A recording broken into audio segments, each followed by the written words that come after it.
Welcome to another episode of Frank Stallone. Who is this guy? I am Ryan, and with me today, of course, is my good friend, my best friend who I never even met yet. Dom, how you doing? Good. How's everything, Ryan? I'm doing really well. I like to say I'm excited to do another Frank episode, but I kid a little bit. Frank is he's an interesting character. We love him. Before we get started, we have to get this off our chest. Our listeners are going to have their hearts broken. Dom sent me a text. I'm going to read it right now. No, I'm just joking. No, Dom sent me a text. I'm going to put him on the spot right now. Dom I'm going to put you on blast. No, he's retiring from the Frank Stallone podcast. I know the crowd's booing. They're mad at you, Dom. I was doing the Rambo podcast on my own, and I was having rotating guest hosts come on. I would reach out to different people. Hey, I'm doing the next episode. And it got a little bit exhausting. It was a good idea, but it got a little bit like every episode I'd have a different co-host. So it got to the point where like, finding somebody new and then correlating their schedules, it got a little bit difficult. And then when I did the one episode with Dom, I knew him from his podcast, and I think he guessed on a couple of other one of my shows. But I really like Dom, of course, like his style, like his humor. We're very similar backgrounds. I love Dom, so I'm like, Dom, do you just want to be my permanent co-host on the Ramble podcast? Like, I got mad at myself because I remember thinking, crap, I should have grabbed him at the beginning. Nothing against the other co-hosts. I'm just saying I really like absolutely. And, yeah, we started Ramble 4 and 5. We did that together, and during that journey, of course, we rolled into like naturally a Frank Stallone type podcast coverage. When Dom agreed to do the Ramble podcast, to be fair to what you're about to say, Dom, the idea was that the Ramble films have an ending in that podcast, and it did end officially. The Ramble coverage has ended. We couldn't even go through the cartoons because it gets too. It's just the same bad animation, bad voice acting, bad story plots, and it's just a different storyline. So we kind of are getting that coverage with Frank, but I'm good to keep going with Frank as time goes on. But Dom. By the time we retire, this is the last one. This is definitely the last one. So there's nothing left in the basement. Yeah, the bees is out. So this is part 1 of 2 of your dismissal, or is your my dismissal, my blacklisting. No, honestly, listen. I was just saying off the air too. I always enjoy doing a podcast with you, Ryan. It's been great. I know you said that you wish you would have got me earlier, but I think I came in at a good time because as the movies got more ridiculous. I think I was able to bring out that ridiculousness with you. Yeah. Frank was always in my peripheral vision. I saw him. I would send things to my brother. We would kind of make fun of him. Then I started doing it with you, and then it became the Frank thing. I've gotten to the point now, honestly, where I'm starting to get so like almost, I don't want to say I hate Frank, but we've done it so much that I don't even want to see his. I scroll past his page now on Instagram. Like, I don't even, because it's like I think I've reached my fill of Frank Stallone. Sure. And I'm somebody, we've talked about this in the past too, even when we were doing the cartoon. Like, I don't want to be on a podcast with you and not be giving my 110%. Yeah. Like, I don't want to be like, oh, my interest is fading. I don't want to do that to you. I don't want to put myself out like that. So like, that's just how I feel. Like, where I feel like Frank for me, it's kind of fading. He's very repetitive, obviously, in a lot of his podcasts. Sure. So I'm losing interest in Frank. And I figure I go out before I really just despise even looking at the man and talking about him. Yeah, no, that's fair. And I appreciate your honesty, and that's totally fair. And we're also talking about the Instagram itself. It has died down. Right. Now, I don't know speculation. If it's us. We might be responsible for that. There has to be some sort of correlation. He's I watched think so. our show, and we have literally destroyed everything that he puts up. And we've destroyed everything he stands for, basically. Well, he stands for America, and we can't destroy that. So at the very least, he stands for America, which we love. And I'm a little disappointed that his politics thing has really kind of slowed down on his Instagram. I thought it would really heat up because, time short, Dom. The polls are coming close. Decision time is coming. So, yeah, I totally understand. So for today, people are like, yeah, guys, get on with the Frank show. But this is business. We got to get this out. So send us an email if you want. Send us an email, whether it's whatever podcast feed you watch this on. I have it on Last of the Action Heroes Podcast Network. Yes, I'm still putting it on It's a Long Road because Dom was such a big part of that show. So I kind of keep it on that feed because people follow Dom there. And lastly, there is a Frank Stallone standalone feed. So whatever feed you're getting this on, or on YouTube, send us an email. Say goodbye to Dom. Wish him all the best because the next episode will be I would say like nothing's over. Nothing's over. But he's retiring. He's retiring. Yeah, well, this isn't like a band breakup situation where like we have any animosity towards each other. Like we'll probably do something down the line, or it's just like I said, it's just how I feel. I don't want to do that to you. Put you in a position where I'm sitting there kind of bored. And Frank he's taking his toll. He's taking his toll on me, I think.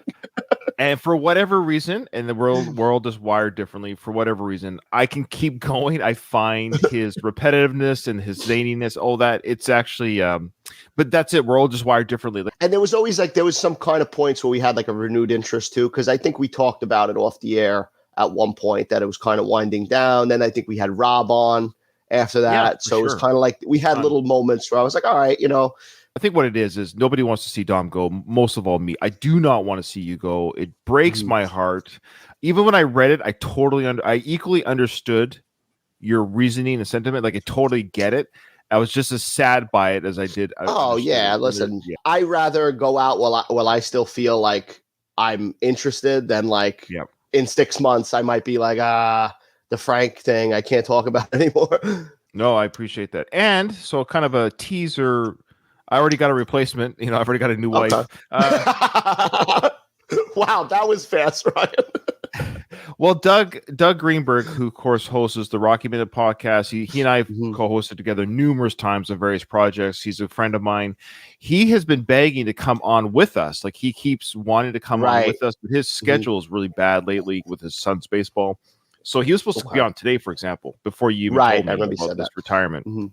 I reached out to him and said, look, Dom's retiring and I kind of want to keep going, at least monthly type thing, or whatever Frank provides. It could be bi-monthly. Who knows? It could be 3 months from now. But Frank has to give us enough stuff to cover, right? So, would you like to be my co-host and Dom's replacement? And he was thrilled. So there you go. That might be the rejuvenation I'll get.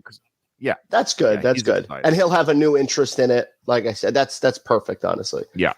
So I got yet again. We I'm sure we'll do stuff together where we're still friends. There's no behind the scenes drama. No, I have other projects, as you know. I have other podcasts that I do, and I get co-hosts on that. So you are coming on. Don't worry, we're going to podcast together again. Don't you worry. Absolutely. All right. All right. Well, this is a two-parter for a couple reasons. One, because I want to keep Dom on as long as I can. Two, because this podcast that Frank Stallone was interviewed on, it's about an hour and it's hour 10, 15, 20 minutes long. Right. The actual, it's 6 hours long.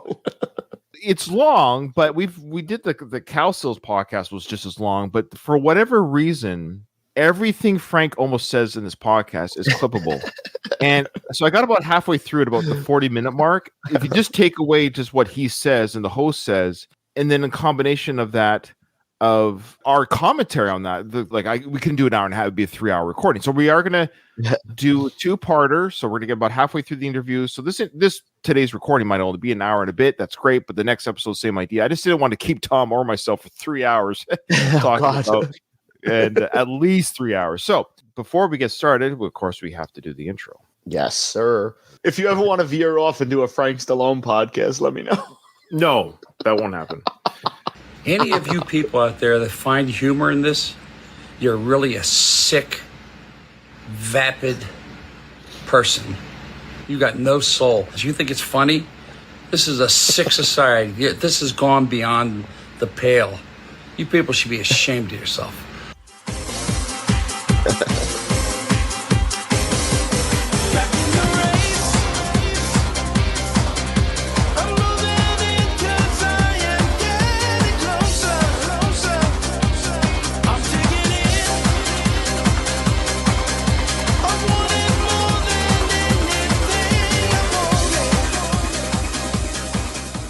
You're going to miss that intro. You're going to miss that. I'm going to miss it. I'm going to have to listen to Far From Over every day when I wake up. So Frank was interviewed on a podcast recently called Pop Crime TV. Now, what this podcast is about, or this YouTube podcast is about, says here, welcome to Pop Crime TV, your go-to source for all things true crime and pop culture. Right away, they're trying to... True crime is a big thing, and pop culture, of course, is popular culture. So it's almost like It's such a having broad statement, though. Pop It's culture. it's so broad. It's like, welcome to our restaurant where we serve Americana and Chinese food and like every type of food you could enjoy around the world. The food is here. Once you cover true crime and pulp culture, what's left? Maybe religion, right? Like, when you think of true crime and pop culture, I mean, the first person I think of is Frank Stallone, right? Well, yeah, I know it's ridiculous. It goes on here. We share celebrity crime stories, true crime related interviews, and shorts, and the occasional. This is where Frank comes in, and the occasional celebrity interview to keep you in the know. Her interview with Frank Stallone is going to keep us in the know. Oh good boy. With over 2,000 subscribers, we've been featured on Fox News, News Nation, and Crime Stories with Nancy Grace, and provide fresh videos daily and weekly live streams. All right. The host's name is Lauren Conlon. Everyone has their own style of interviews. I understand you have to be bubbly, but the way she presents this interview, with the way she talks to Frank, she acts like they're old buddies. They've been friends forever. I can't remember if I kept the clip, but you remember when she says, "Oh, Frank, I'm mad at you. You didn't call me when you were in New York." According to this interview, she interviewed Frank Stallone once before for his documentary. So, okay. For Stallone, Frank, that is. Yeah. But the way she's acting so casual with Frank that they're best buds. I'm mad at you, Frank. You didn't call and hang out with me in New York when you came to visit her. She has very white teeth. She smiles. Sound like you're describing a monster. She has very white teeth. No, they're just very white. Good for her. I mean, she's on TV. You got to have very white teeth. I mean, my teeth are pretty good. She's very bubbly and energetic, very smiley. However, she did this interview as a live stream. Now, I will say this, Dom, if you're going to interview a celebrity, and this is just me, I'm a low key, I've interviewed a few celebrities in my small podcast channels, like a few people of note in the world of whatever. I've never gone live. It's always done not live, because I like to let the person know of note, like, hey, this isn't live. If you say something you don't like, there's a question I ask that's too much, because I sometimes like to ask a little bit of tough questions sometimes. Let me know, and then there's no embarrassment. It'll be cut out. So all that being said, that's fine. But she's brave. Lauren's a professional. She wants to go live with Frank. But the problem when you go live is the person you're interviewing might not be ready. So she actually went on her lunch hour. Says, "Welcome to the Lunch Hour Live podcast or interview. I've got Frank Stallone." Don, what did you catch at the very beginning of this? A lot of awkwardness, I would say. Yeah, the tech talk. So Frank was not ready to go. So she pops on, because she basically, whatever time, let's say it was 12 o'clock. So she tells Frank Stallone, "Hey, we're going to go live at 12 o'clock. So she's already hit live on her StreamYard, and Frank's not there. So that's mistake number one. Don't go live. Your guest is not even in the waiting room. Your guest He's nowhere to be found. So she goes live and she's like, "Oh, Frank's not here yet. We're waiting for Frank." She gets a message from Frank like, "I don't know how to join. I don't know what I'm doing." Right. It's ridiculous. It really is. It gets very boomer-esque. Okay. There's a part of me, but again, for our time's sake, I almost wanted to play out the whole 8 minutes. It's a combination of cringe and boring, because she puts Frank on speakerphone, which is absolutely ridiculous. She's live with a small audience, but people are watching. She actually says, "I'm going to call Frank right now to walk him through this boomer through on how to join the StreamYard." And the best is like this. I wonder if Frank knows that this all got recorded as he's doing it too. Well, she tells him, "Hey, we're live and you're on speaker." She does give him the heads up. Frank doesn't acknowledge it right away. I don't think he heard or caught on. And then she repeats it later, like, "Just so you know, I have you on." Like, can you imagine if Frank was like, what he could have said on the speakerphone live? Yeah, unhinged Frank, because he's getting kind of frustrated about the technology. So it's very ballsy of her to put him on speakerphone. And she shows her phone to the screen, the Frank Stallone. Like, she's almost humble bragging that she has Frank on speed dial. Right. So I did keep a couple of those clips, but the reason why I'm saying all that, I'm almost spending 8 minutes talking about it, but it was 8 minutes of her smiling and people in the chat like, "Oh, Frank's adorable. Look at him. Look at that guy." I just wanted to say, look, this is a classic boomer, doesn't know how to click on the link and join the podcast. This is what it really was. Setting Frank up for failure there. Exactly. It makes the guests look bad. I would have been like, hey, we'll come back in 10 minutes. We'll go live again. Do not go live. Right. And don't go live when your guest is in there. That's pretty ballsy. Like, hey, my guest isn't here, but here we go. All right. So I've got a little bit of that. And then I got the part where Frank does make it on and she cheers like, yay, we got through this. And then you'll catch it. Frank actually mentions it was because of you and your crew. There's no crew. It's just her and people in the chat cheering Frank on. But I like how Frank actually believes that she has some sort of crew, like this is MSNBC or something like that. Right. Everyone, happy lunchtime live stream. It's me, and I am waiting for my friend Frank. This seems to be my friend. Yeah, I'm waiting for my friend Frank. Hi, it's me. Who are you? Why do I care about you? Like, it's such a right. Hi, Dom. It's me. Like, it's are me. you so happy? It's that it's guy, me, and it's you. Imagine if I started the podcast like that. Hi, everyone. Welcome to the show. It's me and my co-host. It's him. We go nameless. We're so popular. We don't have to say our names. And here's another thing. No offense to Lauren, but you're on Pop Crime TV. You have 2,000 subs. You're on Fox News. Get a proper microphone. I don't understand these. While I was watching, I was thinking like of Wayne's World, extreme close up. Like, why is the camera so close? It's me. This is just tips. I mean, look, I only have like 10 subs on this channel. I get it, but my recommendation is get a better microphone. It's because it sounds like you're in a room. It just sounds like right. Hey everyone. Well, it's actually kind of hard to listen to. It's got that tingy twangy. Yes. Yeah.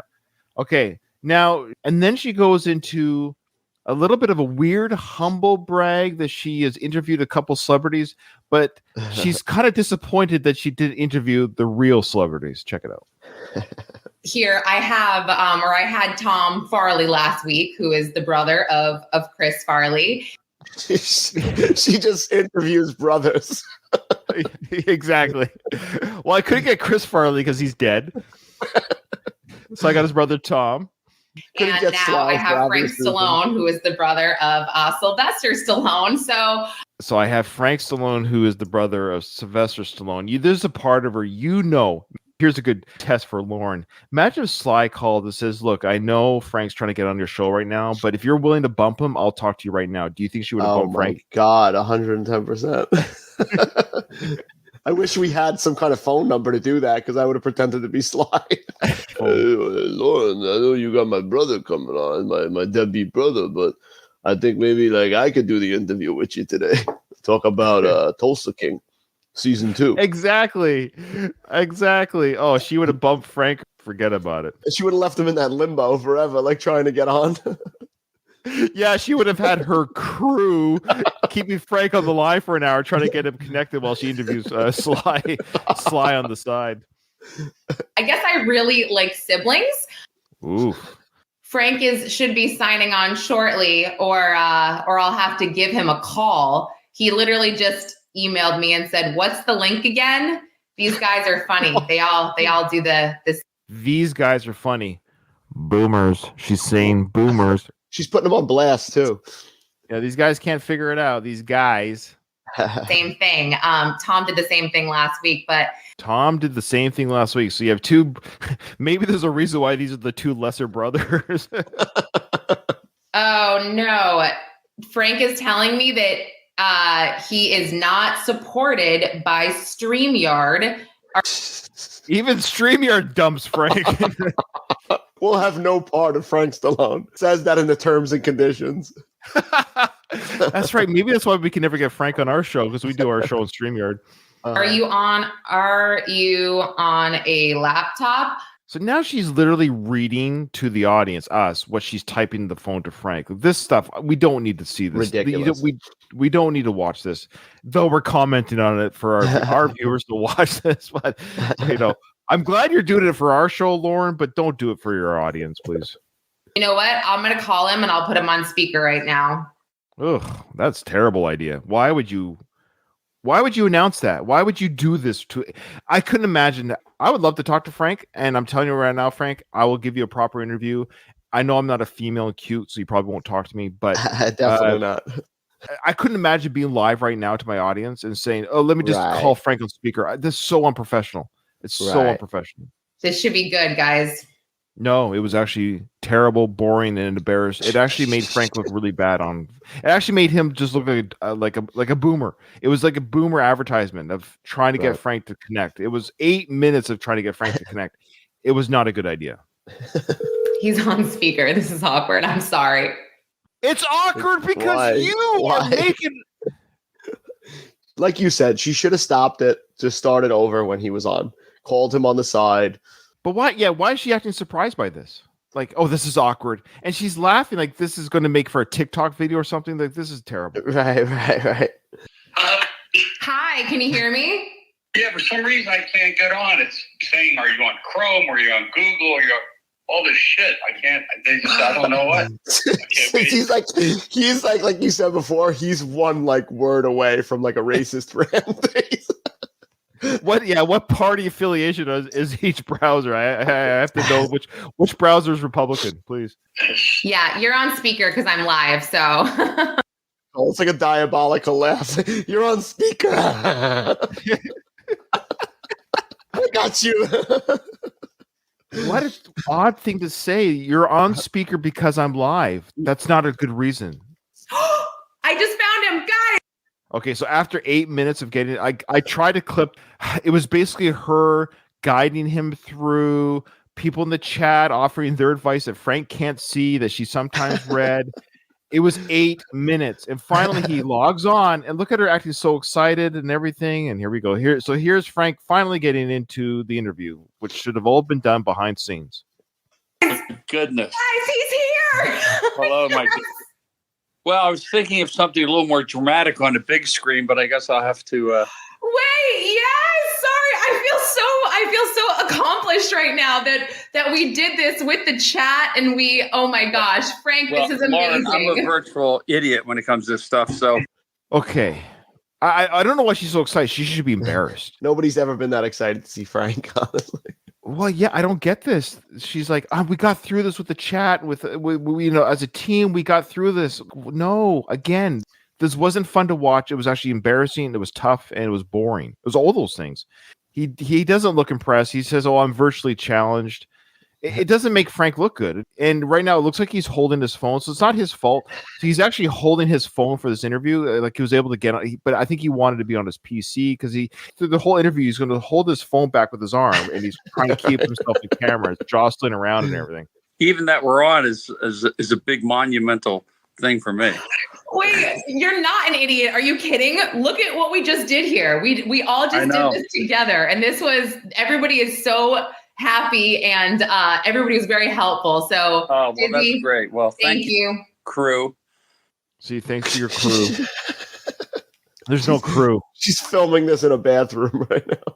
Yeah, she's filming her thing in the bathroom, and then Frank's holding his phone. This is a disaster. There is no crew, and you guys didn't accomplish anything. Can you imagine, Dom, if you and I, before every podcast, filmed our technical struggles that we had together for our audience, and then we finally connected? That was some sort of celebratory moment, and then we started the show. Wouldn't people love to have that kind of beginning? Love that. That's good TV right there. Who doesn't want to see the behind-the-scenes how sausage is made thing? Oh, it's fantastic. Fantastic. Well, here we go. Finally, the interview starts. Okay. So it's been a long time. I know. I miss you so much. And I'm a little mad at you because you never told me when you were coming to New York, and I thought we were going to hang out. I never did. You never. Yes, you did. You definitely did. You came for the premiere of your reality show, The Family Stallone. So this is really kind of awkward and weird. Number one, there's some real confusion here. She's saying you were at the premiere of The Family Stallone. Frank either is lying or forgets, or he's just feeling bad that he never called her. I don't know which one of the. I think it's a combination of both that he can't remember. Probably. I think it's he can't remember, and she's oddly like hits on Frank throughout this whole interview. It's a weird, kind of like a weird celebrity thing. I don't know what it is that she's doing. She's a married woman, I think. She has kids. Frank mentions that she has kids. Actually, I mean, we'll get her age later. Did you catch her age? I didn't know. Do you have any guesses? Let me see. face, based on the face alone. I want to say she's in her 50s. Ooh, oh, geez. Oh boy. I'll just leave it at that. 40s? Oh, sure. I didn't come to New York. I was in New York. I was in New York when they were filming it, but I never went. Matter of fact, I've never seen one episode of it, so I couldn't have gone to the premiere. Oh, really? Why did I've never even seen it. So Frank, he seemed a little miffed there, doesn't he? Why is he acting? Yeah. Why is he acting like it's such a? I've never even seen it. I've never watched the show, which is, I think, a lie. He's talked about it on other things, hasn't he? You could argue he knows the show because he was in From it, but he's acting like filming, he's never right. seen an episode. So he's saying, I wasn't at the New York premiere. I was in New York filming my scenes, but I wasn't at the premiere. And so she's like, well, you were in New York. She seems to think he was in the New York premiere. And I wish I did a little bit of research to see if that's, like to see if he really was or wasn't there. However, he's saying he wasn't at the premiere. He's never seen an episode. He almost seems kind of like, I'm not going to watch that. Has he turned on the show? Have they like canceled the show or something? I don't know why he's acting that way. He seems a little miffed, maybe just the whole beginning. Taryn, yes, look at all the records behind him. Frank was nominated for a freaking Grammy, okay? And then Frank hears that and he alters his camera around to show the. You know what we should call that wall behind him? The wall of sound. Definitely the wall of sound. So, yes, all of his many records. This is, of course, Frank's favorite spot to do his podcast recordings with people, his interviews with people, is to show his many records. As Lauren points out, he's been nominated for a Grammy. Yeah. He's been nominated for a Grammy, yes. No, he didn't win one. And Lauren obviously has done her homework because check it out. She will now give her viewers his credentials in music. Here we go. He is literally amazing. Got a lot of stuff here. I want to tell everybody a song that I actually still I go running to this song, Frank, and I think I told you is the song "Far From Over." Wow, the one song. What a deep cut. the one song everybody knows. I look at Frank's face here. He's like, "Oh God, that one song again." I thought she went running to Pushing from Rocky 3. That would have been better. Like if she did something a little bit deeper. It'd be like telling Sly, "Oh, Sly, my favorite film you've ever done is Rocky." Okay, yeah, thank you. Right. Thank you. I appreciate that. Celebrities are just humans like us, and when you tell them something that's a little bit more obscure, they like that kind of stuff. Oh, you like that weird movie You love Stop or My Mom Will Shoot? Sure, I love the diaper scene, Sly. It's my favorite. It's the favorite thing you've ever filmed. So she mentions the one hit that he's had, which is so good, you guys. If you haven't heard Frank's, and I think that was. You haven't heard Frank's what? Finish your sentence. Frank's one hit. His one hit. If you haven't heard it, then put it this way: if you haven't heard his one hit, you don't know who he is. You don't know his other songs. My wife, who's going to be 41 next month, she does not know any songs by Frank Stallone. She has not heard Far From Over. I guarantee it. That sounds perfectly normal. Yes, it is perfectly normal. Why would she? She's never seen the film and she doesn't listen to that era of music. So she doesn't know who Frank Stallone is. She only knows who Frank Stallone is because she watched The Family Stallone with me. Like she watched it with me. That's how she knows who Frank Stallone, and she knows I do this podcast. She doesn't understand why I do this podcast. She's a little confused. Was that from the movie Staying Alive? Yeah. What did she say? What did she say? I was trying to catch it. Yeah, let me go back just a bit here. Was that from the movie Staying Alive? The Jungle? What? She says the jump or the jungle? And I think that was that from the movie Staying Alive? Okay, so this is terrible. Do not. Okay, Lauren, you're on Pop Crime TV. I'm a small potato. I have no viewers. Do your homework. Do not interview a celebrity. If you're going to talk about their biggest hit and you don't even know what album that song is, don't bring it up. Do not bring up stuff you don't know. Right. You could say, "Hey, tell me what inspires you to write that song." It's like do something. Let the person talk about it. But she's volunteering information that she doesn't have. Oh, well, that was from the jump. What was she going to say? It sounds like the jump or the jungle, or is that from the Jungle Junk music movie? Which one is that from? Frank's, of course, Staying Alive. Oh, you mean the one that your brother directed? Yes. Okay. Well, I submitted that to President Trump for his new campaign because everyone's always saying "far from over." This is very telling. He steps away right from, like, he doesn't want to talk about Sly, doesn't want to talk about the film. He's like, yeah. Let's talk about current events. But I love how I guess he's kind of bring up Frank. I love you, but he's bring up another failure, like in the sense of, I've tried to get this on his campaign trail. I would never mention things that you didn't succeed in. Right. Yeah, like if he's using it, then say, yeah, President Trump is using my song. But President Trump, he's basically saying that they denied it. He submitted it, and they were like, no, we're not going to go with this one. You could have said, Dom, you play guitar or something, right? You play guitar. Yeah. So that's what I mean. Didn't you submit a song to Donald Trump's campaign? You're just like, Frank. How did it go? It didn't make the campaign. Well, neither did Frank. Like, why bring up something that right? It didn't happen. So okay, sure, you submitted a song. Laura said this is a perfect song.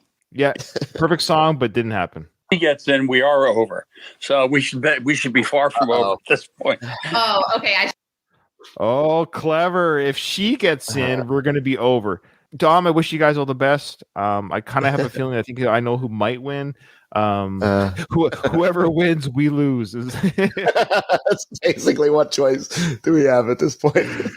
I love that. The aliens. I always said the alien tagline would have been perfect for this nomination. Whoever wins, we lose. All right. It was Alien versus Predator, right? It almost feels like that. Yeah. All right. Good luck to both of you. I should let everybody know Frank is very political. I'm not that political. I swear I'm not political. It's just so funny because it's so false. He's like, I'm not that political. He's very political. He definitely is. She did mention something correct there. He is political. She's kind of cringing back because Frank's denying it, but no, he is political. Look at his Instagram. That's ridiculous. Like, he is absolutely political. He's pro-gun. He's pro this, all these things, and he's anti that. We have studied his Instagram for the last year and a half, so we know how political he is. We definitely know it. But I've always been like conservative, so I'm always. That's political. I'm not political, but I'm Republican. Yeah, that's right. I think I'm more common sense. I'm not a political animal like Charlie Kirk. I'm not even close. But I just kind of have common sense. I just look at what's going on and how people are struggling to buy groceries and our borders being invaded and crime is just, and when people sit there and go, crime's down, I go, really? Where? I'm not political. And then he goes on a political rant.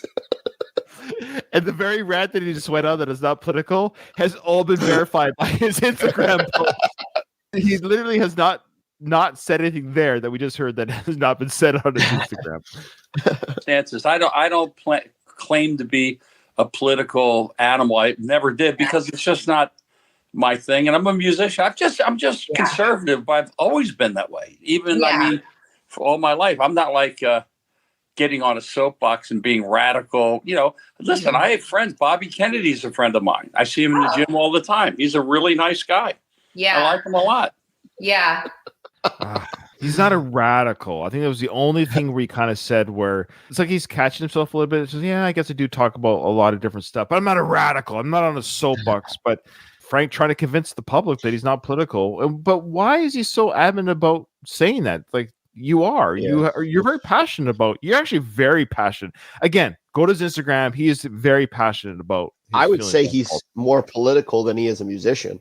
He says I'm a musician. Absolutely. I would say his knowledge regarding his party that he supports is greater. Like, the level is greater than his ability to sing and perform. Everybody in the chat is just really touting you, saying that you're so honest and you're so awesome and they love it, and that we're all adults and we can be respectful and have different opinions. All these people in the chat, if you go to her chat, there's like 5 people chatting.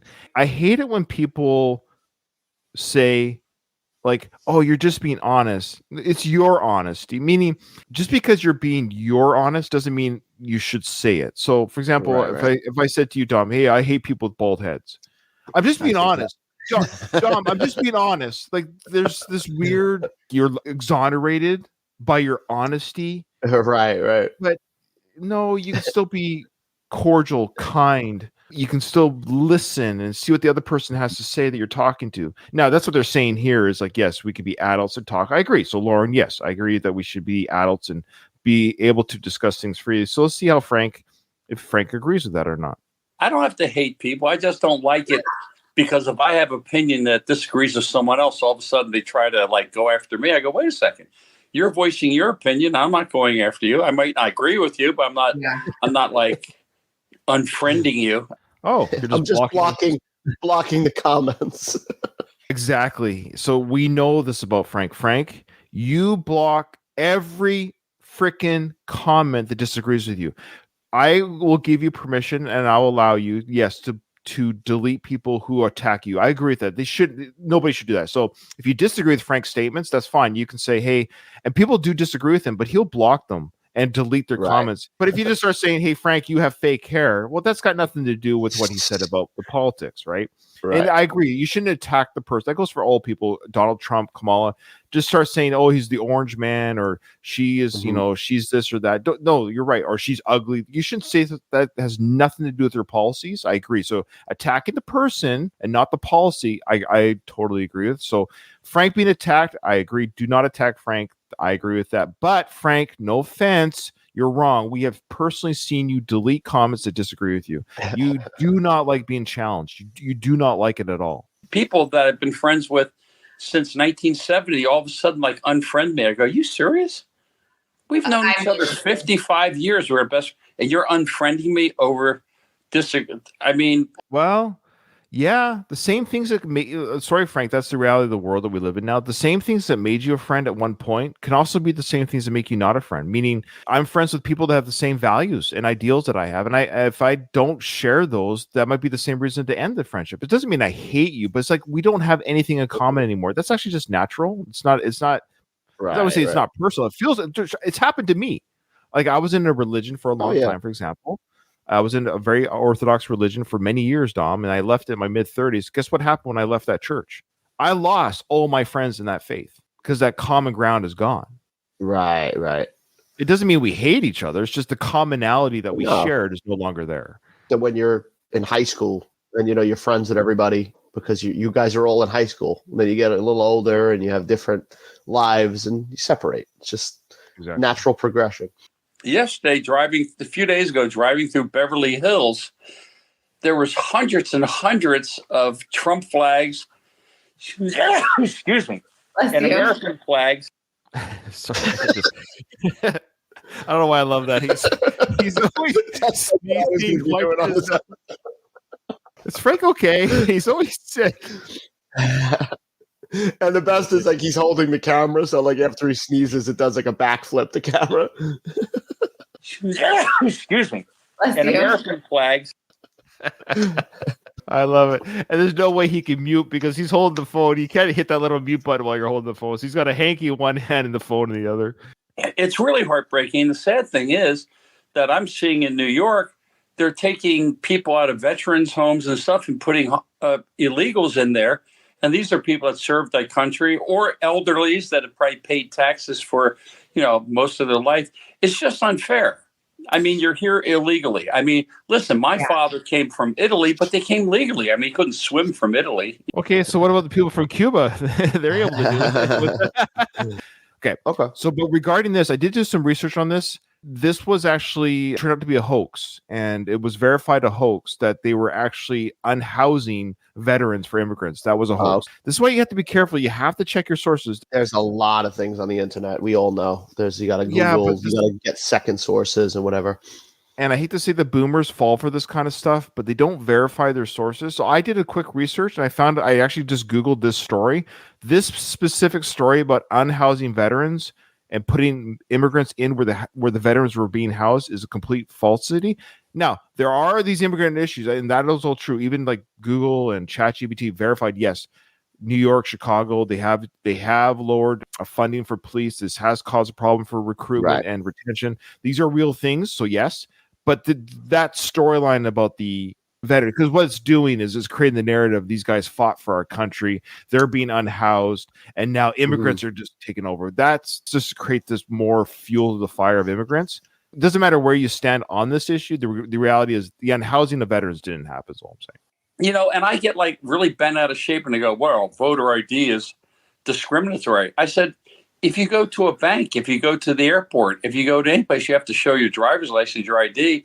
I would just make it myself optional. Yeah. You don't have to have it, but if you don't have it, you can't vote. I think that's fair. You make up your own decision. I don't want to force anything down anyone's throat, but you know what? Enough of that stuff.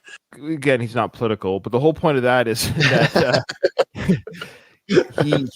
what he's doing is, and this is my guess, I could be wrong, by making it more difficult for immigrants who want to vote, he's trying to make it harder for people that aren't white, essentially, to vote. Because Right. I don't know why this is, but there seems to be a narrative. I'm only Canadian, so I don't know, but there seems to be a narrative from the Republican side of things that immigrants vote Democrat. And I don't know why that is. Maybe I'm unsure of how that is or why that narrative exists. So the idea is a lot of Republicans want the voter ID because it's harder for immigrants to get the voter ID because they're not from the country. Thus, people that are in the country seem to vote Republican. That's the narrative that Frank is saying, that he's like, oh, no. If you don't, you don't have to vote, but if you want to vote, you have to vote voter ID. So my feeling is, I'm not political at all myself, but if you are legally in the country, like if you truly are legally in the country, then you should be able to vote, period.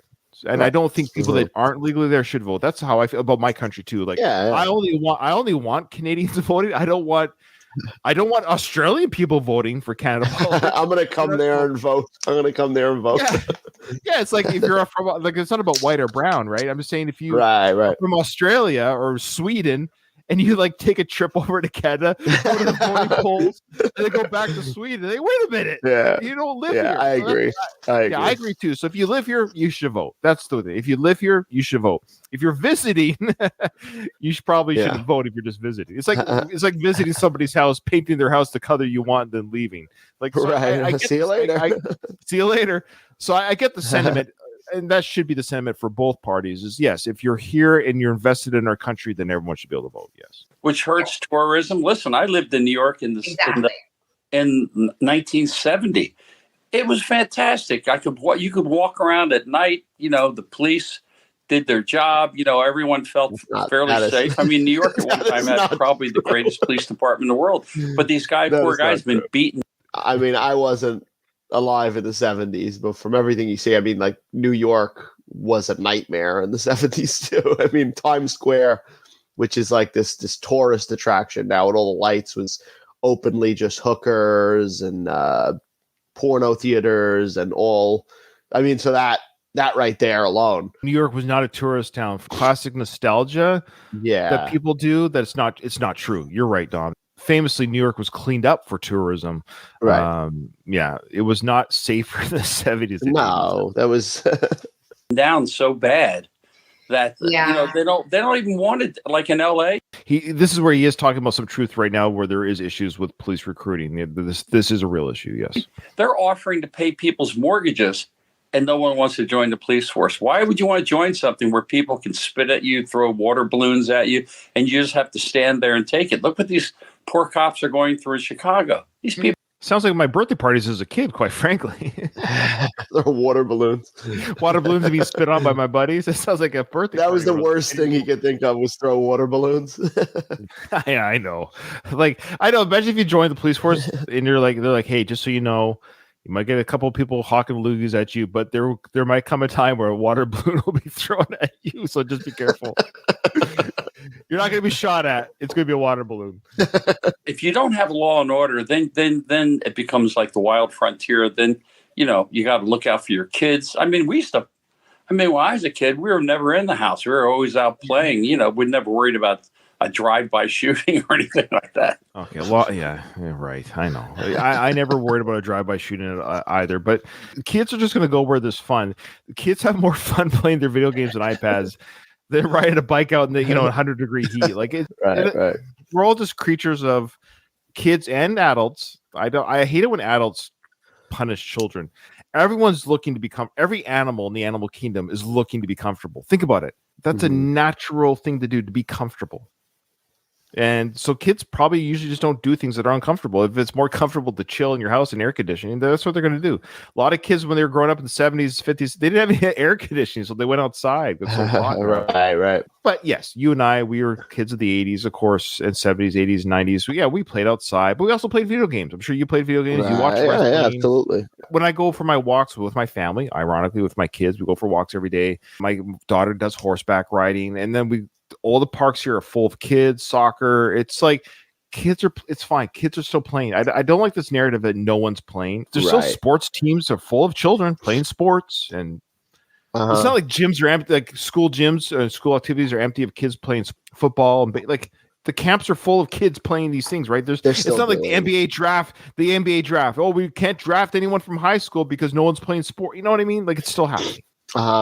Listen, you are the most handsome Stallone to me. Well, you know that I've said that. You guys know I've said that. Come on, he is. Like, you got to admit, like, No, you don't have to admit. And look, Frank takes it in. Look how he just like, yeah, you bet I am. Yeah, I am. Okay, again, alternate universe. Lauren has Sly on right now instead of Frank. Does she say to Sly that Frank's more handsome than Sly is? I'm going to go with the no on that one. So what she's doing here is she's trying to show that she's like, I'm familiar with Frank. I'm like cool with him. And I can kind of like dog on Sly a little bit because I know Frank likes that. I know Frank likes to, the dog on Sly. So she's kind of like feeding his ego a little bit here, wouldn't you say? Yeah, definitely. There has been no timeline that Frank was ever better looking than Sly. It's always been... Sly does have movie star looks. You look back at the 80s and 90s Sly, like he was a movie star looking guy. Like, he was absolutely. I love your brother and everything, but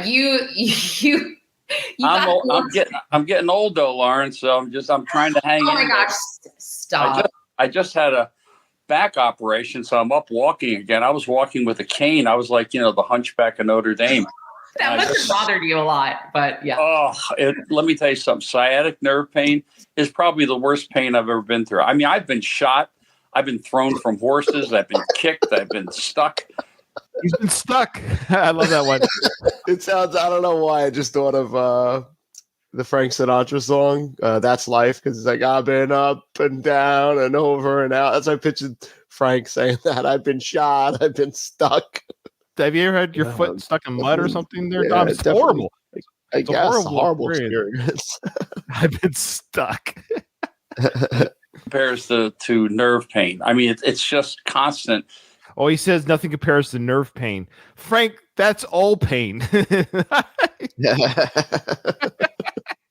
Isn't all pain nerve pain? If you don't have nerves, do you not feel pain? Can you feel pain without nerves? Am I wrong about that? Nothing compares to pain. Pain. Nothing compares to hurt pain. The pain that hurts. I like the pain that feels good. Yeah. So I had a fusion on my back. I never felt better in my life. Honest to God. I mean, my girlfriend was here taking care of me. Oh, he's got a girl. Oh, his trainer. Yeah, he mentions a little bit later. We get an idea of how old she is. He doesn't quite say it, but he hints at it later. I'm 74 years old. I'm getting ready to do a concert September 28th in Bel Air, Maryland. They have.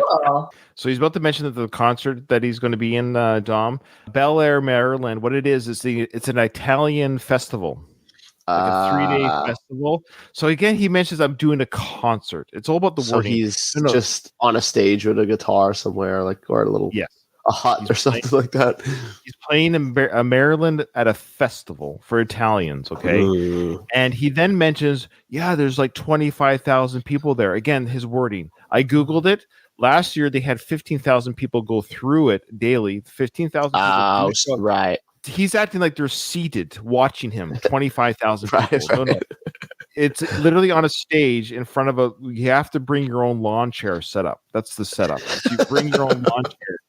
I Googled this stuff. Like, Frank doesn't understand that we research this stuff, Frank. When you make a claim, Dom and I, we go out there and find out if the claim is true or not. So yes, he's playing it. He's on the bill. I saw it. It's online. It's like their second year of doing it, whatever. And he'll be playing in front of maybe 100 people when they stop. As they walk from the corn dog station to the whatever. They might stop to listen to Far From Over on the acoustic guitar. She meant you got shot, like you actually got shot with a gun. Oh yes, I had 7 stitches in my hand. Yeah.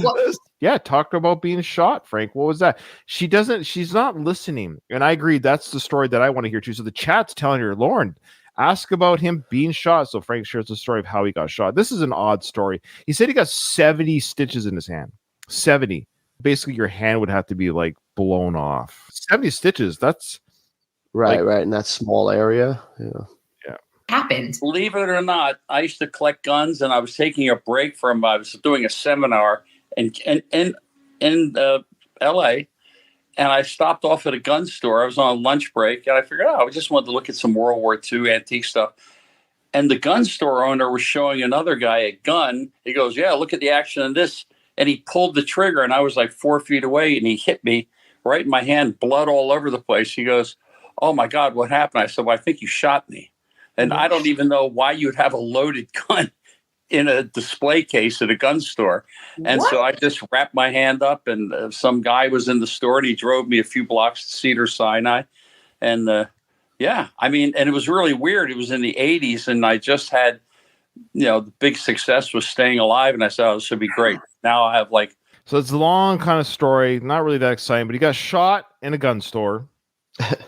And now he's going to talk about how he's disappointed what the headline was, because he just said here, I was a big time star in the 80s because I just had the Staying Alive, the one hit wonder that I am with the Staying Alive song. And now listen to his memory of this event and why it bothers him. After all the years, like you said, growing up Stallone, I was always the famous one because I was in a rock band. So Here we go. Yeah, here we go. With the same narrative. This is the repeating narrative. He just can't, in his mind, and we'll say, I'm sorry, Frank, we'll say it 100 times. You were in a band called Valentine in the mid 70s to early 80s. Valentine never hit it big. They had some traction with some songs, with some little concerts, with some little audience members, but they never became big. Nobody knew who Valentine was on a global or national scale until Rocky came out. He sang a couple of songs in Rocky. Stallone becomes the biggest star in the world for like 2 decades at the box office. And people look into his life. Oh, your brother is Frank Stallone, who's sung on some of your movies there, Sly, i.e. Staying Alive, the film directed by Sly. That's the only reason why. In Frank's mind, he thinks he would have gotten his music on Staying Alive had Steven Spielberg directed that film. Right. Like, no. That's 15. He was just kind of like a juvenile delinquent getting in trouble all the time. And I was the guy. Oh, I never cut a class at school in my life. Even though I was a lousy student, I was just afraid to cut class. All right. You never played hooky and you're still dumb. That's the perfect time to cut class. Like, this isn't working out for you, Frank. Right.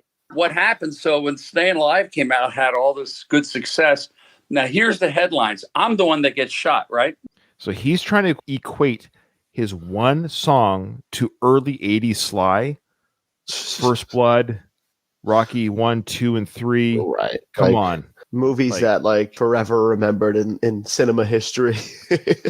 He's talking about his one hit song compared to the global box office of those 4 films. And this is what he's bent out of shape about. I'm in the hospital, and there's a thing in the National Enquirer, a picture of my brother, like Rambo goes, Rambo's brother shot. Not me. I'm the one that got shot, but it's like Rambo's brother my shot. God. And I go, well, there you go. No. What did Sly say to that? Did he see that headline? Was he like, "Oh shit, sorry"? No, he probably liked it. He probably good publicity for me, not good for me. But it's. Yeah, I know. This is where I get you, Dom. You're tapping out. Like, I know.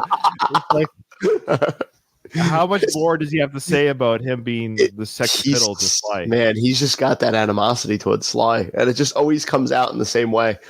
Like, he always just says the same, like, "Oh, I could have been. I was famous. He was nothing. He was a delinquent. He was a wimp." Like last time he called him, he was a skinny little. Yeah, this episode, he wasn't dumb. He skipped school, but still graduated. Like, that's right. That's actually smart. Like, Sly needed less class time, but still graduated from high school.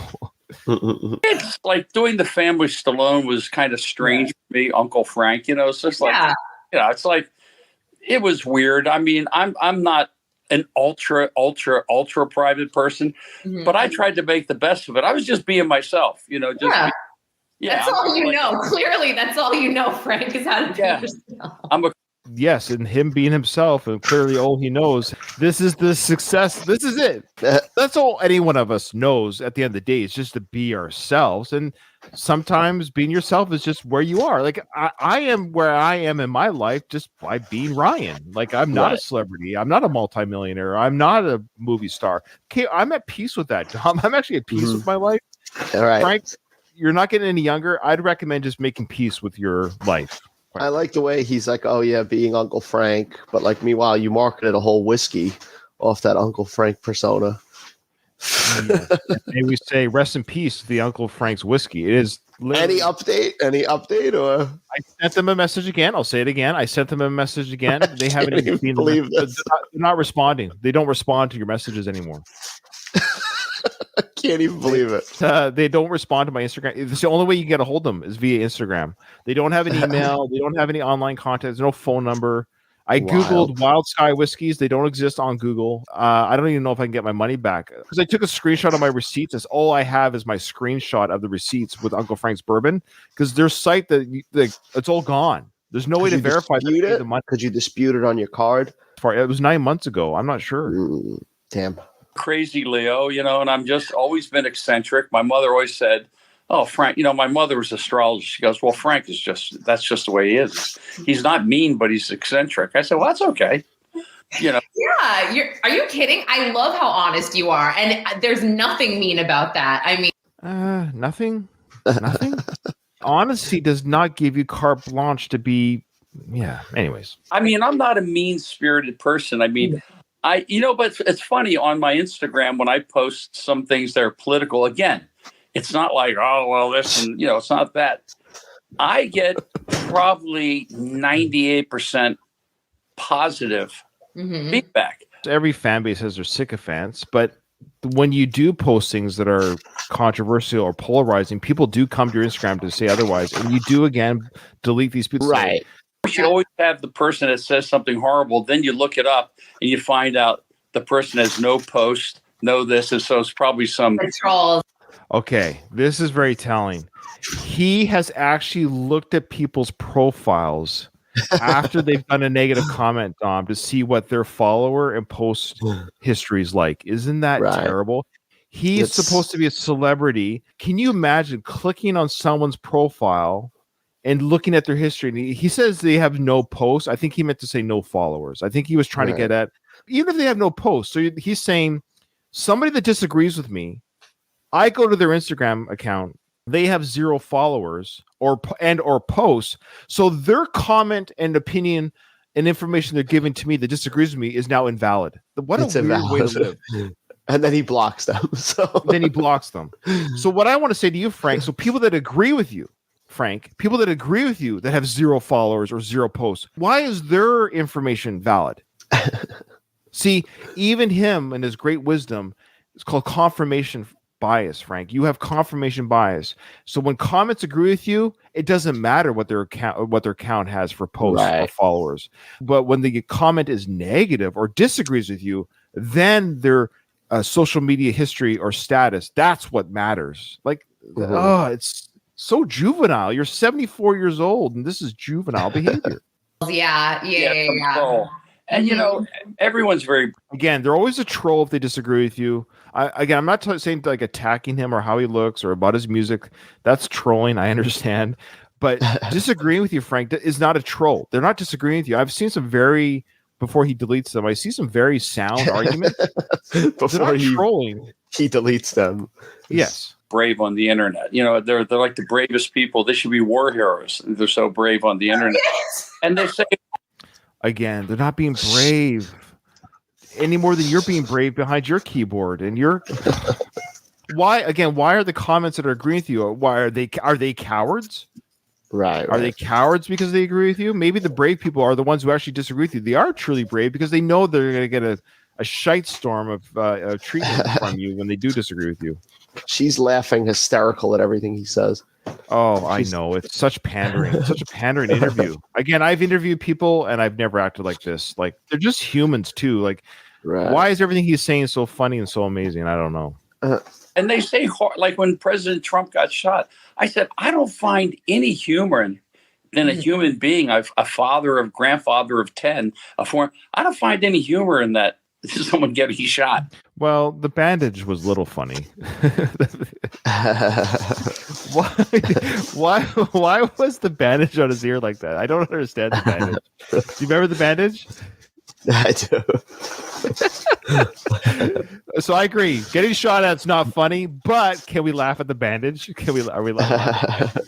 But there are people out there that are just mean-spirited, and I said, I don't find anything. And there were some comedians that were doing stuff. I said, you know what? I think you're going to have a short career, because I think most people, I think most people at heart are good-willed, and I think seeing anyone shot. Listen, I was in military school. Okay, this is very interesting. He is going to equate his time, and his son Rob brought this up, how he treats his military school like experience, like he was in the military. So he's going to talk about how JFK was shot while he was in military school. It kind of amps up his military school experience, because I was there. I was in the thick of it, during this tumultuous time in America, because I was in military school. I don't know. It's like saying you're going to driving school during a NASCAR crash. Right. I really felt it. Yeah, I was taking driving school and I heard about a really fatal NASCAR crash, and I was there, man. I felt that crash in my driving school class when Kennedy got shot. And so I was in a total military environment, and I got to say, it was probably one of the bleakest 5 days of my life. It was like the sky. It was November. The sky was gray. It was November. The sky was gray. A little slight overcast. So popular, and it was just a horrible thing to see like children at the grave of children at the grave. Yes, his kids were at the funeral. Yeah, I love it's like his children attended the funeral. No, kids at the grave. There's a documentary, and it's called Stallone ... Frank, that is. And it's an amazing documentary about Frank and about his career, his music career. And, there's just a lot that we didn't know about you. And it's so fun to hear you say, like, I was the famous one. My brother was the one that was like donking off in school. And you're the one writing all these great songs, performing, and, people, they didn't realize that you were nominated for a Grammy Award, and you actually. Wow, that's sad. All this, this documentary just proves that you will always just be Frank Stallone. That is, or Stallone Frank. Right. The title alone. Yes, the title alone is the giveaway, and the title, when that documentary came out, directed by the great Derek Wayne Johnson, which Frank never gets credit for. He never gives credit to Derek. I'll say that right now. Frank is not very kind to Derek. Derek did an amazing job with that film, editing, directing that documentary. But that being said, it's a great title. And I remember when the title came out, I was like, good, Frank, you're taking the mick out of yourself. You're leaning into your status as a sibling, the less popular sibling of a star. Good.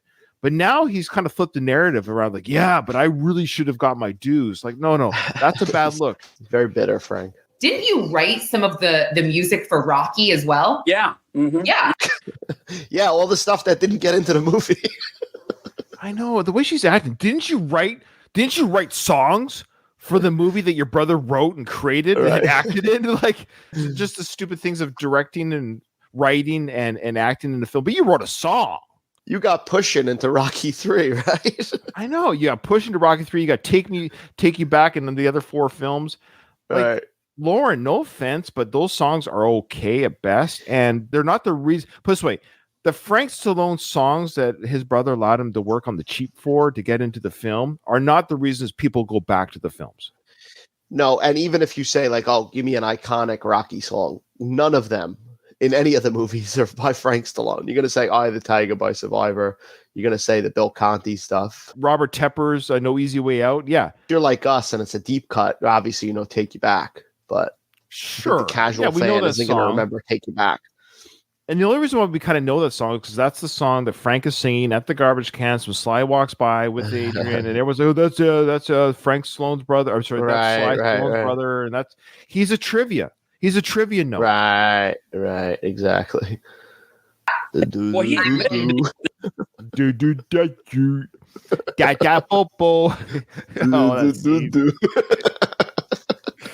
in the film, he goes, Frank was the first talented guy in the family. Before me. See, look at this. I was first. I was the first talented person. I showed talent visually and audibly, showed talent before Sly wrote Rocky. I should be the star. Just let it go, Frank. At this point, just let it go. My first album with my group Valentine came out on RCA Records almost around the same time Rocky came out. Almost around the same time. I love it. We're not too sure about that. I get so confused with the timeline. I think he was in the band Valentine while Rocky came out. He's just going to repeat himself again. Doesn't matter if you're the Eagles. It doesn't matter. Again, he brings up the Eagles. They had the biggest album.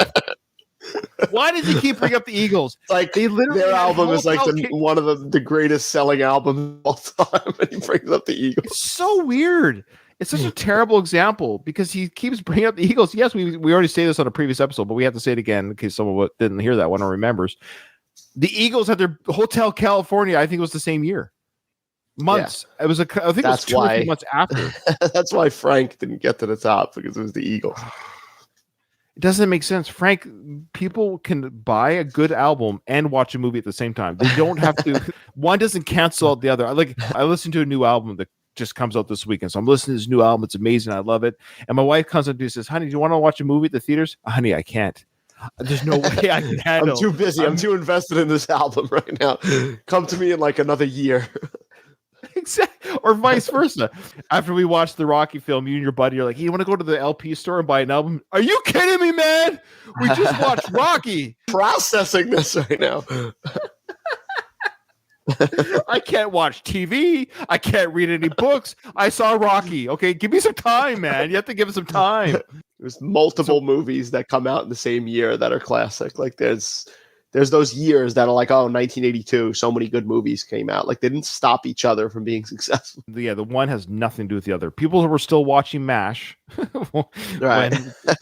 when the sequels of Rocky came. Like, yeah. Right. So, and Rocky was like a perfect storm. So I don't care if you were the Eagles coming out with your first record and you were related to him. It doesn't matter. You would be overshadowed. But it doesn't matter if you're the Eagles releasing your first album and you were related to him, you're being overshadowed. Now, let's just break that down. He's equating it to that he's related to Sly. This is why it wasn't successful, almost like. But that doesn't make sense. So it doesn't make any sense.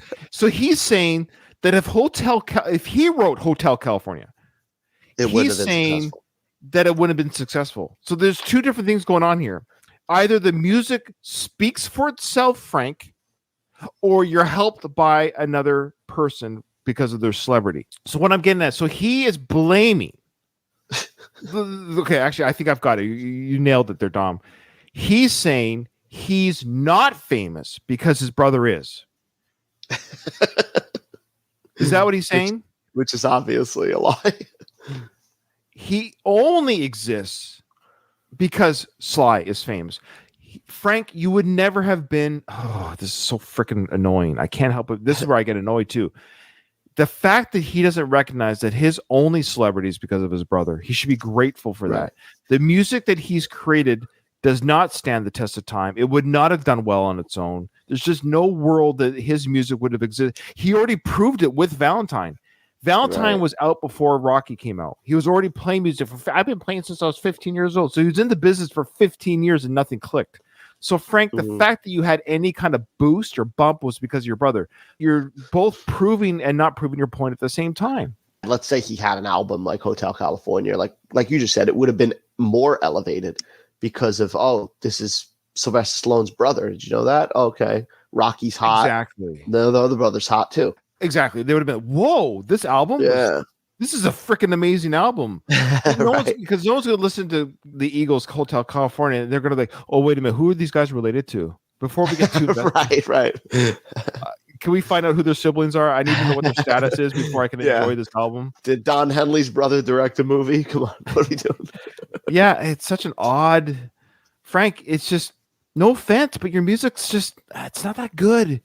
Right. Like Far From Over is a fun song. I get it. We like it's a fun song. Of course, it's a fun whatever song. But there are tens of thousands of songs that are just fun songs. It's okay. But look at it in just the scale of like one-hit wonders. How many great one-hit wonders are there? Like great songs by somebody that are better than Far From Over even. And then you never hear anything from those people again. You're like, oh wow, that is an amazing song. Then you look and they made a second album that sucked or something like that. Yeah. It's like. It's just the way there's so much good stuff out there. There's just too much to choose. Too much. Mm-hmm. You know what? I always believed in myself. I always had I believe in God, and I always believed in myself because ever since I was a little kid playing music, we won the Battle of the Bands. So enough of the Battle of the Bands. He's living in the past. Frank is living in the past. He is still talking about the Battle of the Bands that he won in high school. That's like me talking about the football game that I won in high school still. I know. Okay there. Okay, Al Bundy. Yeah, exactly. Poke high. I would have been a superstar if it wasn't for my bum knee. All right. Everybody's always that, one touchdown away from being drafted. We get it. Like, sure. He talks about Battle of the Bands like he was on American Idol. It is. And Battle of the Bands, all it means is in your local area. They had 4 or 5 bands playing on stage for one night, and the crowd voted with the cheer-o-meter. It's a local event. It's not national. It's not televised. It's whatever the top band in Illinois, Chicago, Aurora, Illinois was at the time, or whatever. So we were always like really a good group and stuff like that. But yeah, I'm sure you guys played songs that sounded like songs and people enjoyed them. But what does that mean? This happens all the time everywhere in the world. Yeah. This is just the plight of musicians. You guys are literally a dime a dozen. Uh-huh. We just got crushed. I mean, overnight, I became like a non-person, just became Rocky's brother. And, Ooh. It's like evident. I mean, I know we've seen him say this stuff before, but it's like just that he keeps going back to it in interviews. He's got to just make that excuse that like, oh, I would have been more famous. I was Rocky's brother after that. Lean into it, Frank. Yeah. Just say, you know what? I was struggling for 15 years. My brother got this great film that population of America and the world loved. And my brother, being sweet and kind that he is, I was able to get my music showcased on that platform. Right. And it really helped showcase my career. Because of that, I was able to do songs on his movie again. So it got showcased. Otherwise, people probably wouldn't have heard my music. So I'm really grateful for the opportunity that my music was displayed. I'm happy for this moment that I was able to have this moment because hundreds of thousands of talented people who don't get this boost that I was able to get this boost. Right. There you go. And then you and I would be on the show doing, oh, well, that's a fair statement. He never gives credit to the movies that his brother's movies that featured his music. And at that point, it kind of negated the 17 years playing all these clubs and bars through, in New Jersey, Maryland, Philadelphia, stuff, driving like a $300 car. But that's Frank, that's the whole point. You just proved it by saying that for 17 years, you're busting your ass out there on the road, doing your thing, doing that what you're passionate about. I get it. It didn't click. In an alternate universe, if some record label picked you and Valentine up and you guys shot up the charts, Eagle style, then you would have been in a universe where if Sly created Rocky and you were already at Don Henley level at the mid 70s, as Don Henley was, you're right, and Sly creates a film and still Rocky does well, people would have been like, whoa, look at this power duo of brothers. Wouldn't have affected anything. That's right. We got Valentine popping the charts, and then we've got Frank Stallone's brother, Sylvester Stallone, killing in the movies. Right. But he just proved his point for 17 years. Nothing clicked. Rocky comes out. Now he's Rocky's brother. He makes it almost like he was going to be like the Beatles. It's almost like if Paul McCartney's brother directed a movie and then like, oh, that would negate everything the Beatles did. Like, oh yeah, he made a movie and everybody loves it. So like now nobody cares about the Beatles. Like, it doesn't work like that. Not at all. You know, you either flow with it or you just cashing your chips. Or you're bitter the rest of your life until you die. Yes. It's funny. The two things that he said he's not doing either. He didn't flow with it, embrace it, have fun with it. Two, cashing your chips. So that's just, take your one-hit wonder royalties and just live the rest of your life just chilling. So we'll stop it there. That's part one. So we'll end the interview with Lauren Connellan on Pop Crime TV. We'll end Frank Stallone's wonderful history of music and his life and journey into the music industry. We'll see if he ends on a happier note. So for the record, I actually haven't heard the last half yet. I've only heard the first half, and there's a lot. No, me neither. Mm-hmm. So I'm looking forward to hearing how Frank closes this interview. Oh yeah, Don, why don't you just plug your other podcasts that you do on your own? So I do the Movie Thoughts podcast. It's usually just me ranting and raving about movies, newer movies, sometimes older movies, and stuff like that. So yeah. And you're a big Beetlejuice fan. You're a big Beetlejuice fan. Big Beetlejuice fan. How many times did you see the second one in the theater? 3? I ended up seeing it 4. 4 times, man. I went with my sister, went with my wife, and then I went by myself again. I did go with my wife twice. Yeah, she wanted to see it again. It's not a problem. No, don't be silly. Don't be silly. Yeah, so it was fun. Was it a fun film or? I liked it. It was a movie. You know what? I really like. I've talked about it on my podcast. I'm really a big fan of the original, and that was one of those movies that I always wanted a sequel to. And it's fun. It's fun. It's a good time. The ratings seem to be the same. I saw like the Metascore or whatever. It seems to be the same score level of the first one. So it's kind of like if you enjoyed the first one, I would suspect you probably enjoyed Exactly. If you go and it's one of those movies, you check your mind a little bit at the door, but you have fun with it. If you're a Beetlejuice fan, especially, and you want to see Michael Keaton doing that shtick again, it's for you. But no Alec Baldwin, eh? No Alec Baldwin, no Gina Davis in there. They kind of explain it. Okay? They do. It works. I mean, because there's a lot going on in the story other than them, so they kind of I'll say they kind of wave it away with a comment. Yeah. It works. Do you think if Alec Baldwin didn't kill somebody with a gun, do you think he'd be in it? So from what I heard, because I was actually reading an article with the guys who wrote the script, there was a version of the script that had them cameo, like at the end. Okay. But Tim Burton felt like he didn't want to just put them in just to be like, okay, we got to check the box of having them in there. So from what I heard, that's the reason they're not in there. It was an artistic, creative choice. It had nothing to do with it. Right. I mean, I'm sure that didn't help, if they were like, all right, this guy just killed somebody on a set of a movie. All right, guys, check out Dom's Movie Thoughts podcast. He does a great job there. Again, if you got to be on top of the films. He will literally watch a movie and give a review right after. So it's good. It's good for recent movies, but then I've literally watched movies and then gone back on your feed to listen to your review much later. Because I'm much slower than you to get into those films. All right, well, this is part 1, guys. We'll continue this huge interview, the big swan song for Dom. And there'll be a special treat next episode because we're going to showcase Dom's acting in a Frank Stallone film. Yes. Should be good. That's a good tease there. Okay, well. That concludes another episode of Frank Stallone. Who is this guy?